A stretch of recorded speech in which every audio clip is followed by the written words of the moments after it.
Cinema പേര് കൊണ്ടൊരു script എഴുതിയിട്ടുണ്ടോ? അതെ അതെ അതെ അതെ. അതെന്താണത്? അല്ല, സിനിമാ പേരുകൾ കൊണ്ട് നമ്മൾ സിനിമാ പേരുകൾ മൊത്തം അത് 600-625 സിനിമാ പേര് കൊണ്ടാണ് അന്ന് 20 വർഷം മുമ്പ് ഞാൻ രാജൻ പി ദേവിൻ്റെ സമിതിയിൽ ഒരു നാടകം എഴുതിയത്. അത് ഞാൻ ഈ അടുത്ത കാലത്ത് പുസ്തകം ഇറക്കിയപ്പോൾ അത് 1500 സിനിമ പേരുകൾ കൊണ്ട് വർത്തമാനം പറയുകയാണ്.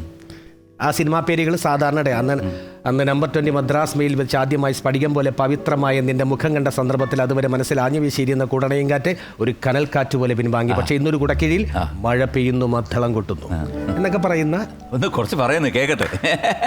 കാരണം വേറൊന്നുമല്ല, കേട്ടപ്പോൾ ഒരു നല്ല സുഖം. ഞാൻ നോക്കാതെ കാര്യം അതൊരു ഓർമ്മയാണത്.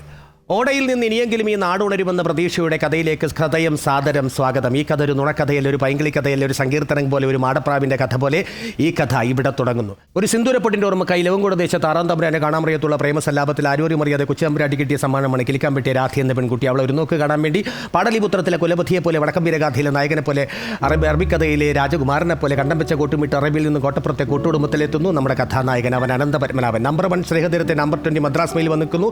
ആ ശുഭയാത്രയിൽ കൊച്ചു സന്തോഷങ്ങൾ പങ്കുവച്ച ഫ്രണ്ട്സിനോട് ലാൽസലാം പറഞ്ഞ് ബാബു മോൻ പുറത്തേക്ക് ഇറങ്ങുന്നു. എൻ്റെ സ്വന്തം ജാനകിക്കുട്ടി നിന്നെ അടപ്പെട്ട കിട്ടിയ ഗ്രാമത്തിൽ നിന്നും പുഷ്പ വിമാനത്തിലെത്തി ബോംബെയുടെ തലസ്ഥാനമായ ന്യൂഡൽഹിയിൽ എത്തിക്കും. അനന്തരം മണ്ണപ്പ കിട്ടാറുന്ന ഫാഷൻ പരേഡും മെമിസ് പരേഡും കൺകെട്ടും ഇന്ദ്രജാലവുമെല്ലാം നിനക്ക് ഞാൻ കാണിച്ചു തരും. ഇത് സത്യം, അമ്മയാണേ സത്യം. അമ്മയാണേ സത്യം. സൂപ്പറായിട്ടുണ്ട്. ജീവിതത്തിൽ ഒരു കള്ളനാണല്ലേ ഞാനോ? ഇല്ല, പക്ഷെ ഒരു ആരോപണം ഉണ്ടായല്ലോ. അതെ, ശരി. എനിക്കത് അതെന്താണെന്ന് വെച്ചിട്ടുണ്ടെങ്കിൽ ഞാനന്ന് ഞങ്ങളുടെ സംഘടനയുടെ സെക്രട്ടറിയാണ്. അപ്പം ഞാൻ പാരഡി രംഗത്തെ കുലപതിയാണ്. അപ്പോൾ പാരഡി ഒരു റൂട്ട് വന്നപ്പോൾ വി ഡി രാജപ്പൻ അതിനകത്തൊരു ഘടകമായിട്ട് വരണം. ഞാനും അദ്ദേഹവും കൂടി ഒരുപാട് പ്രോഗ്രാം, ഒരുപാട് രാജ്യങ്ങളൊക്കെ കറങ്ങിയിട്ടുള്ള, അദ്ദേഹത്തിൻ്റെ കഥാപുസ്തകങ്ങൾ എഴുതിയിട്ടുള്ള, ഞാൻ ആശാനെന്ന് വിളിക്കുന്നു, എന്നെ ശിഷ്യാന്ന് വിളിക്കുന്ന അങ്ങനെ ഒരു ബന്ധമായിരുന്നു.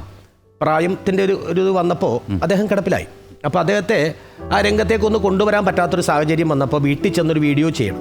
അന്നാണെങ്കിൽ ഞാൻ പൊള്ളിക്കിടക്കുന്നൊരു സന്ദർഭമാണ്, എനിക്ക് പെട്ടെന്നൊരു പൊള്ളലുണ്ടായിട്ട്.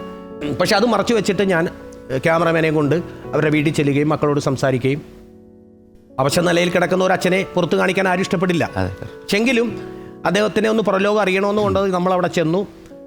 ഒത്തിരി നേരം ഷൂട്ട് ചെയ്തിട്ടാണ് ഒരു 2-3 മിനിറ്റെങ്കിലും അദ്ദേഹം ഓർമ്മയിൽ വന്നത്. അന്ന് അത്ര പോലും പറ്റുന്നില്ല. മറ്റതെല്ലാം ഓർമ്മ ശക്തി വാതോരാതെ പറയുന്ന ആളാ, പാട്ട് പാടുന്ന ആളാ. അത് ഷൂട്ട് ചെയ്തുകൊണ്ട് വന്നു. ഈ ഷൂട്ട് അന്ന് നമ്മൾ സംപ്രേഷണം നടത്തി.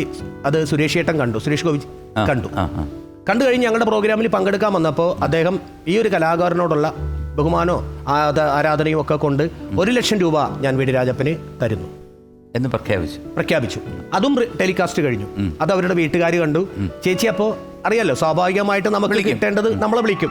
ആ പൈസ എന്നാ കിട്ടണത്, അല്ലെങ്കിൽ എന്നാ വരുന്നത്, എന്നാ തരുന്നത്. നമുക്ക് പെട്ടെന്ന് ചാനൽ അങ്ങനെ തരില്ല.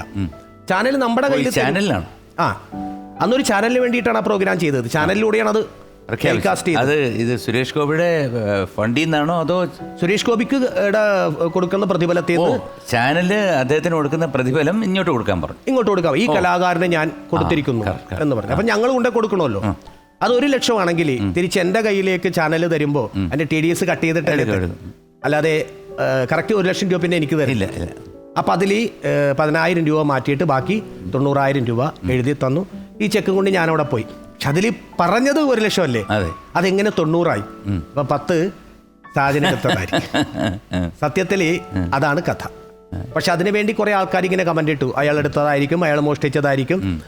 സത്യത്തിൽ നമ്മുടെ ബാച്ചിൽ ഒരുമാരപ്പെട്ടവർക്കൊക്കെ അറിയാം, അല്ലെങ്കിൽ എല്ലാവർക്കും അറിയാം. അത് കട്ട് ചെയ്യാതെ തരില്ല. അപ്പൊ അത് ചേച്ചി അറിയാതെ പലരോടൊക്കെ പറഞ്ഞു കഴിഞ്ഞു. ചേച്ചി കിട്ടാത്തതുകൊണ്ടായിരിക്കാം ചിലപ്പോൾ പറഞ്ഞത്. പക്ഷെ അതൊരു പത്രം, ചെറിയൊരു രാവിലെ ഇറങ്ങുന്ന പത്രമല്ല, വൈകിട്ടത്തെ പത്രക്കാരൻ നന്നായി എഴുതി. അത് ചേച്ചിയെ പറ്റിച്ചു, അല്ലെങ്കിൽ വി ഡി രാജപ്പനെ പറ്റിച്ചു, പൈസ അപഹരിച്ചു. പിന്നീട് ആ പത്രക്കാരൻ കാര്യം പറഞ്ഞ് മനസ്സിലായപ്പോഴും അദ്ദേഹം തന്നെ, എൻ്റെ ചില സുഹൃത്തുക്കൾ അദ്ദേഹത്തെ വിളിച്ചു, നിങ്ങൾ കാര്യം അറിഞ്ഞിട്ട് സംസാരിക്കണം, ഇതിങ്ങനെയാണ് അതിൻ്റെ സംഭവം, നിങ്ങൾ വിളിക്കണമെങ്കിൽ ചോദിക്കണം. സത്യാവസ്ഥ ബോധ്യപ്പെടുത്തി അദ്ദേഹം തിരിച്ചത് എന്നോട് പറഞ്ഞു. എനിക്കറിയാം അതെനിക്ക് വളരെ മാനസികമായിട്ട് എന്നെ വളരെ വിഷമത്തിലാക്കിയത്. കാരണം ഞാൻ കാരണമാണത് ഷൂട്ട് ചെയ്യാനിട വന്നത്, ഞാൻ കാരണമാണത് സുരേഷ് ഏട്ടൻ കാണാനുള്ള അവസരം കിട്ടിയത്.